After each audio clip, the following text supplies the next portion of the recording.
Monsieur Vial, est-ce que vous pouvez me raconter l'aventure du Mimosa? Ben, ma foi, en partie, oui, en partie. En totalité, si vous voulez, mais ça serait très long à raconter. D'après, quand le Mimosa est arrivé sur la côte d'Azur, j'étais pas encore né, hein. Mais paraît-il que c'est arrivé sur la côte aux alentours de 1850. C'est des navigateurs qui sont arrivés d'Australie et ils ont ramené du Mimosa sur la côte. Et des gens fortunés ont planté ça dans les villas. Et ma foi, ça a fait le bonheur de beaucoup de gens. Entre les deux guerres, là. Maintenant, ça commence un peu à diminuer. Vu le moyen de locomotion, les fleurs arrivent un peu de quatre coins du monde. Et le Mimosa est un peu délaissé. Mais fut quelques années en arrière, le Mimosa, ça a été une renommée pour la côte. Ça l'est, c'est toujours. Mais la quantité est beaucoup moindre. Mais c'est apprécié par beaucoup de gens quand même.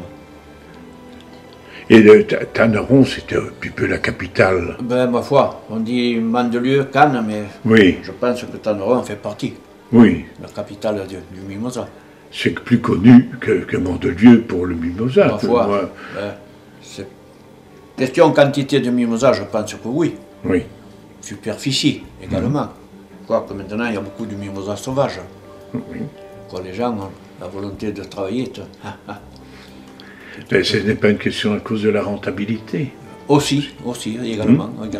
La rentabilité est beaucoup moindre que ce qu'elle était. Puis c'est beaucoup plus pénible. Hein. Chez nous, c'est pas plat. C'est tout pentu. C'est le moins qu'on puisse dire. Hein. Tout à fait. Il faut grimper pour venir. Il faut être jeune pour pouvoir travailler le Mimosa maintenant. Personne âgée comme moi, ben, et au fond, ça se cultive de quelle période à quelle période? Normalement, c'est la première quinzaine de décembre jusqu'à la première quinzaine de mars. C'est ça. Voilà. Une année normale, c'est ça. C'est la même variété ou ce sont des variétés différentes? Plusieurs variétés. La première variété en Mimosa, c'est le Mirandole. Après, vous avez le Rustica, le Gaulois. Ça, c'est les trois principales variétés. Et ce sont des souches que l'on a améliorées, sont des souches que l'on a améliorées naturellement. Naturellement.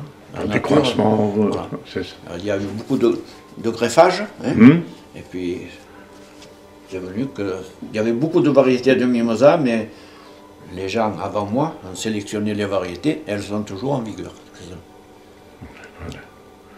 Voilà. Alors, on verra dans les différentes étapes que j'ai dans le film, hein, on va voir le travail que l'on fait avec le Mimosa récolté et le Mimosa. C'est-à-dire, là, on commence le Mimosa, comme je viens de vous dire, première quinzaine d'une année normale.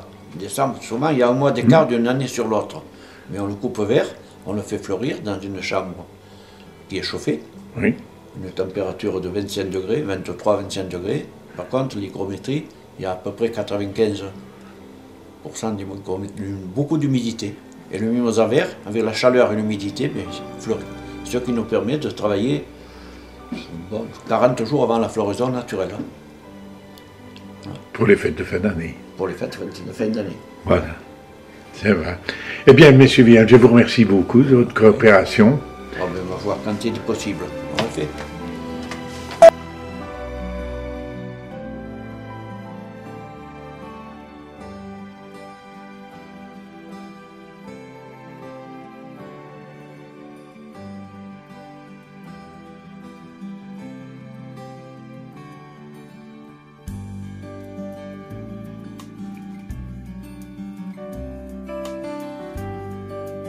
Déjà, il fallait que ça se tienne, il fallait qu'il y ait un goût qui correspond à quelque chose, que ce soit pas trop fort et qu'il y ait quand même du goût.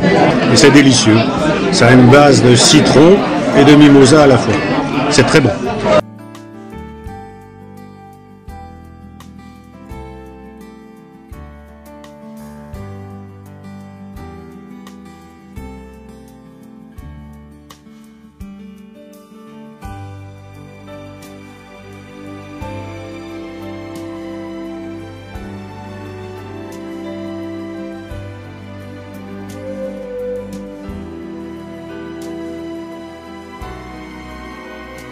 du champagne avec un extrait de mimosa et c'est très très bon.